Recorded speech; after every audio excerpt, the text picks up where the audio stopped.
श्री राम, जय श्री राम, जय श्री राम।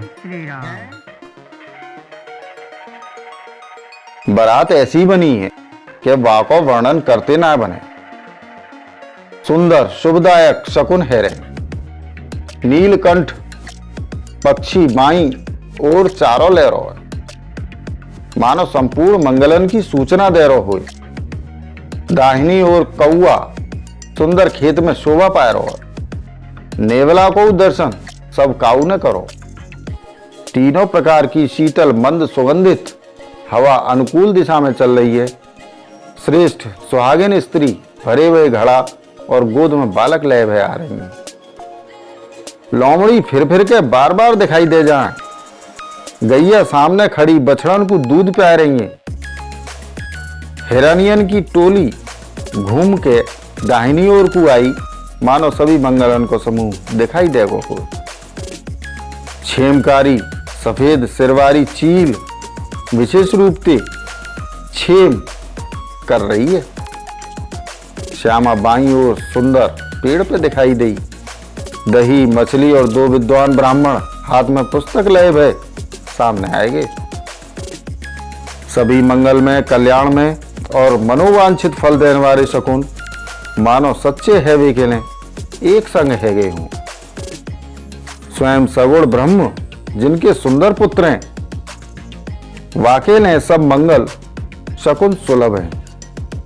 जहां श्री रामचंद्र जी सरीखे दूल्हा और सीता जी जैसी दुल्हन है और दशरथ जी और जनक जी जैसे पवित्र समधी हैं, ऐसा ब्याह सुन के मानो सभी शकुन नाच उठे।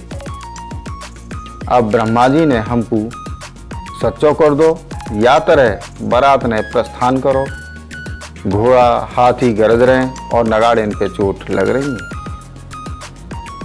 सूर्य वंश के पताका स्वरूप दशरथ जी को आते हुए जान के जनक जी ने नदीन पर पुल बनवा दे। बीच बीच में ठहरवे के लिए सुंदर घर पड़ाव बनवा दे, जिनमें देवलोक के समान संपदा छाई है। और जहां बारात के सब लोग अपने अपने मन की पसंद के अनुसार सुहावने उत्तम भोजन बिस्तर और वस्त्र पावे। मन के अनुकूल नित्य नए सुखन को देख के सब बारातिन को अपने घर याद ना आ रहे। बड़े जोड़ते बजते हुए नगाड़िन की आवाज सुन के श्रेष्ठ बारात को आती हुई जान के अगवानी करन वाले हाथी रथ पैदल और घोड़ा सजा के बारात ले हुए चले।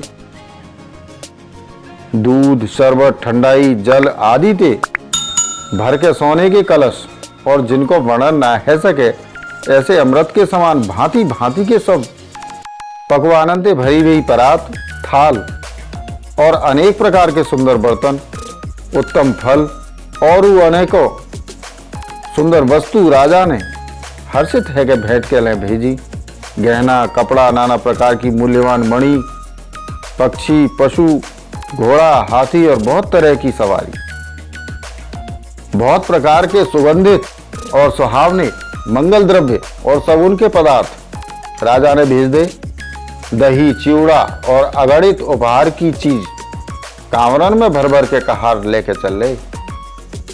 अगवानी करन वाले इनको जब बारात दिखाई दी तब उनके हृदय में आनंद छाएगो और शरीर रोमांचते भरगो।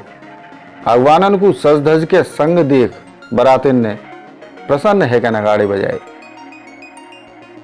बाराती और अगवानन में थे कछु लोग परस्पर मिलवे के लिए हर्ष के मारे बाग छोड़ के सरपट दौड़ चले और ऐसे मिले मानो आनंद के दो समुद्र मर्यादा छोड़ के मिलित हों।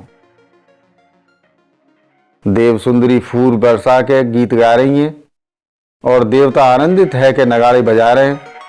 अगवानी में आए हुए उन लोगों ने सब चीज दशरथ जी के आगे रख दी और अत्यंत प्रेम से विनती करी।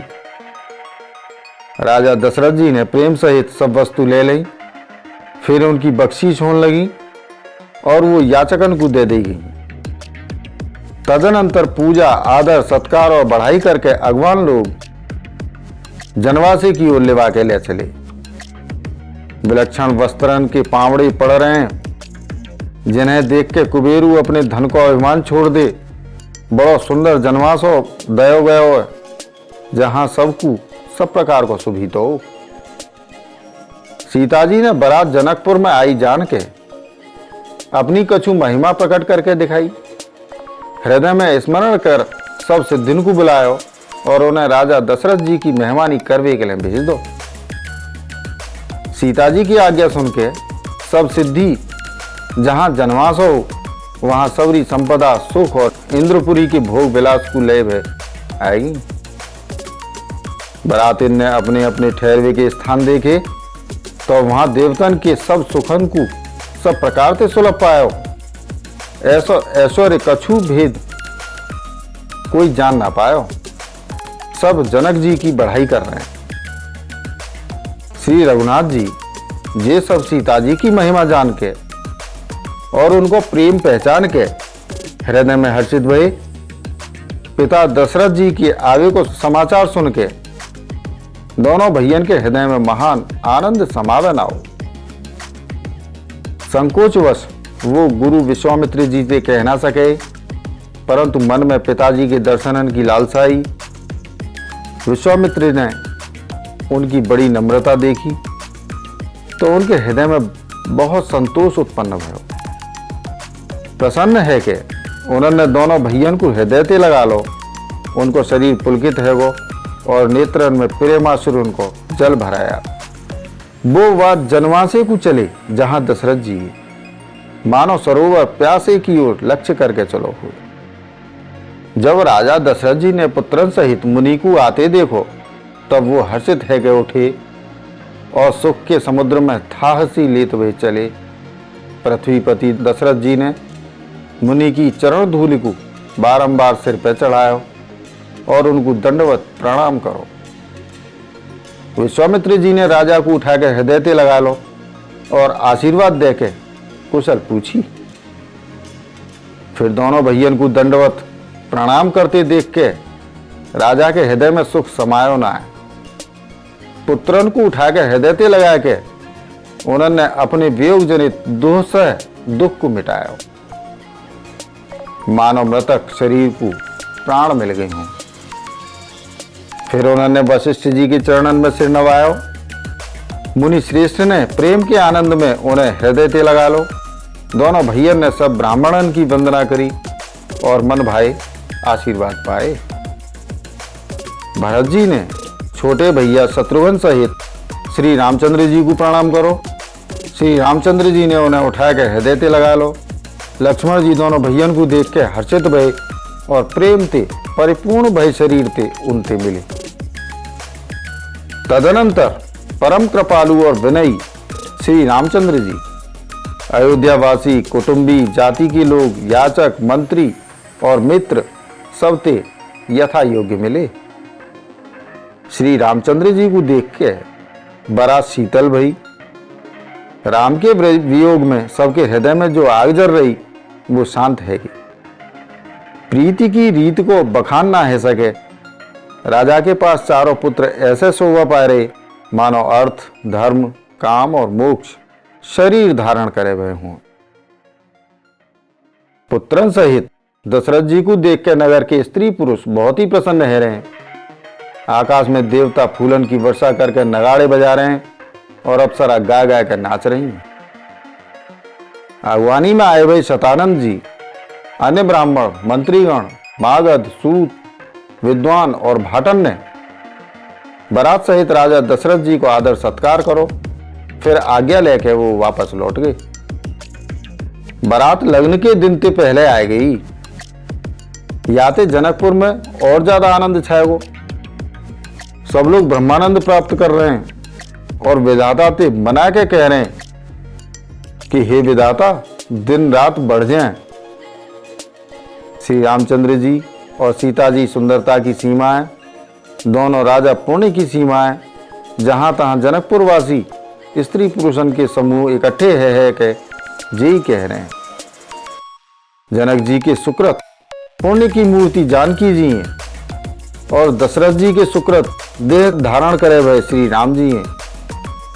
इन दोनों राजान के समान काऊ ने शिव जी की आराधना न करी और न इनके समान काऊ ने फल ही पाए। इनके समान जगत में न कोई भयो है, न कहीं है और न होने वालो है। हम सब संपूर्ण पुण्यन की राशि हैं जो जगत में जन्म लेकर जनकपुर के निवासी भये और जिन्होंने जानकी जी और श्री रामचंद्र जी की छवि देखी है। हमारे सरीखों विशेष पुण्यात्मा कौन होगा। और अब हम श्री रघुनाथ जी को विवाह देखेंगे और भली भांति नेत्रन को लाभ लेंगे।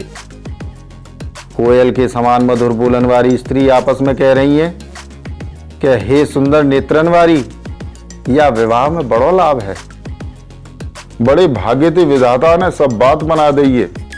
ये दोनों भैया हमारे नेत्रन के अतिथि भयो करेंगे। जनक जी स्नेहवश बार बार सीता जी को बुलाएंगे और करोड़ों कामदेवन के समान सुंदर दोनों भैया सीता जी को लेवे विदा करवावे आयो करेंगे। तब उनकी अनेकों प्रकार से पहुनाई होगी। सखी ऐसी ससुराल कौन है प्यारी न होगी। तब हम सब नगर निवासी श्री राम लक्ष्मण को देख देख के सुखी होए करेंगे। हे सखी, जैसो श्री राम लक्ष्मण को जोड़ा है वैसे ही दो कुमार राजा के संग और हैं। वो एक श्याम और दूसरे गौरवर्ण के हैं। उनके सब अंग बहुत सुंदर हैं। जो लोग उन्हें देखे आए हैं वो सब यही कह रहे हैं। एक ने कही, मैं आज ही उन्हें देख के आई हूं। इतने सुंदर है मानो ब्रह्मा जी ने उन्हें अपने हाथों से समारो। भरत तो श्री रामचंद्र जी की शकल सूरत के स्त्री पुरुष उन्हें अचानक पहचान ना सके। लक्ष्मण और शत्रुघ्न दोनों को एक रूप है। दोनों के नखते शिखा तक सभी अंग समान है। मन को बड़े अच्छे लगे पर मुखते उनको वर्णन ना है सके। उनकी उपमा के योग्य तीनों लोकन में कोई ना है। जय श्री राम। प्रियजनों, शेष रामचरित्र अगले वीडियो। तब तक इस वीडियो को लाइक और शेयर करें, चैनल को सब्सक्राइब करें, साथ ही नोटिफिकेशन बेल आइकन को दबाना ना भूलें, जिससे आने वाली वीडियो आपको मिलती रहे। वसुधैव कुटुंबकम। जय श्री राम। जय हिंद।